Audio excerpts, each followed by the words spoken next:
Rowdy sheeter Suhas Shetty ಹತ್ಯೆ case ವಿಚಾರಕ್ಕೆ ಸಂಬಂಧಪಟ್ಟಂತೆ ರಾಜ್ಯ ಸರ್ಕಾರದ ವಿರುದ್ಧ ಬಿಜೆಪಿ ಶಾಸಕ ಮಹೇಶ್ ತೆಂಗಿನಕಾಯಿ ಕುಟುಕಿದ್ದಾರೆ. ಹುಬ್ಬಳ್ಳಿಯಲ್ಲಿ ಫ್ರೀಡಂ ಟಿವಿಯ ಜೊತೆ ಮಾತನಾಡಿದ ಅವರು, ರಾಜ್ಯ ಸರ್ಕಾರದ ಮುಸ್ಲಿಂ ತುಷ್ಟೀಕರಣ ನೀತಿಯಿಂದಲೇ ಸುಹಾಸ್ ಶೆಟ್ಟಿ ಹತ್ಯೆಯಾಗಿದೆ ಅಂತ ಹೇಳಿ ಆರೋಪವನ್ನ ಮಾಡಿದ್ದಾರೆ. ಗೃಹ ಸಚಿವರು ಹತ್ಯೆಕೋರರನ್ನ ಎನ್ಕೌಂಟರ್ ಮಾಡಬೇಕು ಅಂತ ಹೇಳಿ ಆಗ್ರಹಿಸಿದ್ದಾರೆ.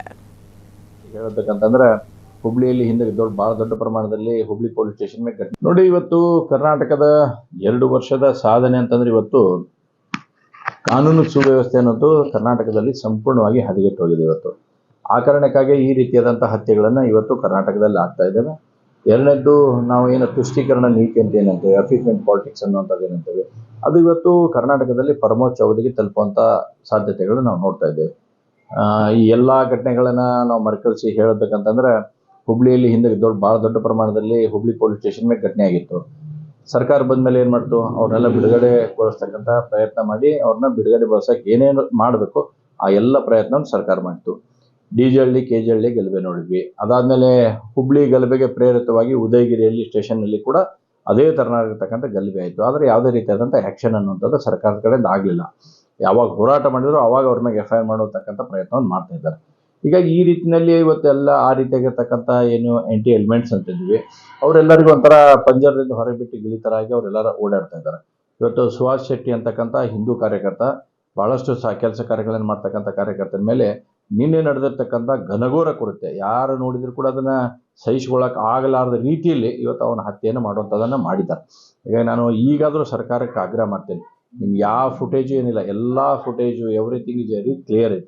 ಹೀಗಾಗಿ ಸರ್ಕಾರ ತಕ್ಷಣ ಆ ರೀತಿ ಯಾರು ಮಾಡಿದಾರೆ, ಅದರಲ್ಲಿ ಯಾರು ಇನ್ವಾಲ್ವ್ಮೆಂಟ್ ಇದ್ದಾರೆ ಅವ್ರನ್ನ ಎನ್ಕೌಂಟರ್ ಮಾಡ್ಬೇಕನ್ನುವಂಥ ಆಗ್ರಹವನ್ನು ನಾವು ಭಾಳ ಸ್ಪಷ್ಟವಾಗಿ ಮಾಡ್ತೀವಿ.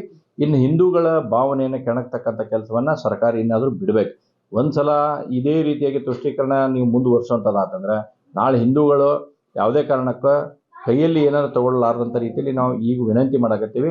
ಇದನ್ನ ಹತೋಟಿ ಮೀರಿ ಹೋಯ್ತಂದ್ರೆ ಮುಂದಾಗ್ತಕ್ಕಂಥ ಎಲ್ಲ ಕಾರಣಕ್ಕೆ ಸರ್ಕಾರನೇ ನೇರವಾಗಿ ಹೊಣೆ ಆಗುತ್ತೆ. ನೋಡಿ, ಇವತ್ತು ಪೊಲೀಸರಿಗೆ ಯಾವ ರೀತಿಯಾದಂಥ ದಬ್ಬಾಳಿಕೆಗಳನ್ನ ನಾವು ನೋಡ್ತಾ ಇದ್ದೇವೆ, ಏನೇನು ಆಗ್ತಾ ಇದೆ ನೋಡಿ. ಫಾರ್ ಎಕ್ಸಾಂಪಲ್, ನಿನ್ನೆ ಬೆಳಗಾವದಲ್ಲಿ ನಡೆದಿರ್ತಕ್ಕಂಥ ಕಾರ್ಯಕ್ರಮದಲ್ಲಿ ಸ್ವತಃ ಈ ರಾಜ್ಯದ ಮುಖ್ಯಮಂತ್ರಿಗಳಾಗಿರ್ತಕ್ಕಂಥ ಸನ್ಮಾನ್ ಸಿದ್ದರಾಮಯ್ಯನವರು ಅಲ್ಲಿ ನಾರಾಯಣ ಬರಮನಿ ಅಂತಕ್ಕಂಥವ್ರಿಗೆ ಕೈ ಎತ್ತುವಂಥ ಪ್ರಯತ್ನ ಮಾಡಿದ್ರು. ಏನೇನು ಇನ್ನೊಂದು 2 ನಿಮಿಷ ಆಗಿತ್ತು ಅವ್ರಿಗೊಂದು ಬೀಳ್ತಿತ್ತು, ಮೊದಲೇ ಕಪಾಳ ಮೋಕ್ಷ ಆಗ್ತಿತ್ತು ಏನೋ ಗೊತ್ತಿಲ್ಲ, ಅವ್ರು ಬಳ್ಳಿ ವಾಪಸ್.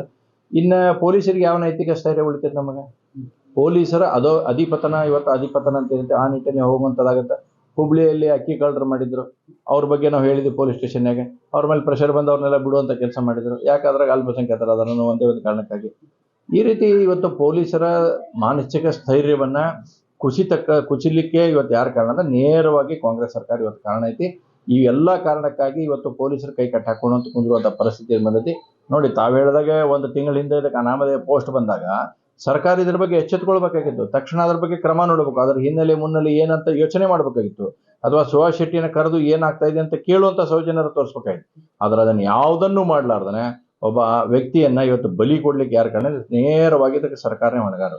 ನೋಡಿ, ನಿನ್ನೆ ಗಲಭೆ ಆದ ತಕ್ಷಣ ನಮ್ಮ ಹಿಂದಿನ ಅಧ್ಯಕ್ಷರು, ಲೋಕಸಭಾ ಸದಸ್ಯರಾಗಿರ್ತಕ್ಕಂಥ ಮಾನ್ಯ ನಳಿನ್ ಕುಮಾರ್ ಕಟೀಲ್ ಅವರು, ಅಲ್ಲಿ ಮತ್ತು ನಮ್ಮ MLAಗಳು ಎಲ್ಲರೂ ತಕ್ಷಣ ಹೋಗಿ ಧಾವಿಸಿ ಅದಕ್ಕೆ ಏನೇನು ಆಗಬೇಕು ಆ ಪರಿಹಾರ ಕಂಡುಕೊಳ್ಳುವಂಥ ಕೆಲಸವನ್ನ ನಳಿನ್ ಕುಮಾರ್ ಕಟೀಲ್ ಅವರು ನಿನ್ನೆ ದಿವಸ ರಾತ್ರಿ ಆದ ತಕ್ಷಣ ಇಮಿಡಿಯೇಟ್ ಹೋಗಿ ಅಲ್ಲಿ ಮಾಡುವಂಥ ವ್ಯವಸ್ಥೆಯನ್ನ ಮಾಡಿದ್ದಾರೆ ಹಿಂದಿನ ರಾಜ್ಯಾಧ್ಯಕ್ಷರು.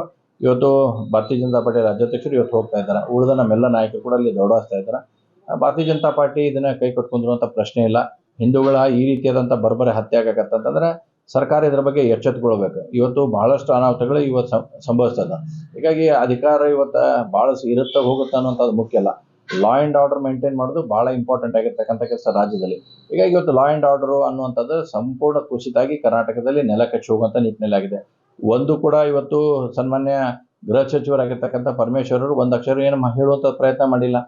ಯಾವ ಉನ್ನತ ಅಧಿಕಾರಿಗಳು ಇನ್ನೂ ಹೇಳಕ್ ನಡೀಲ್ಲ. ಯಾಕೆ? ಇದೊಂದು ಯಕ್ಷ ಪ್ರಶ್ನೆಯಾಗಿ ಇವತ್ತು ಕಾಡ್ತಾ ಇದೆ.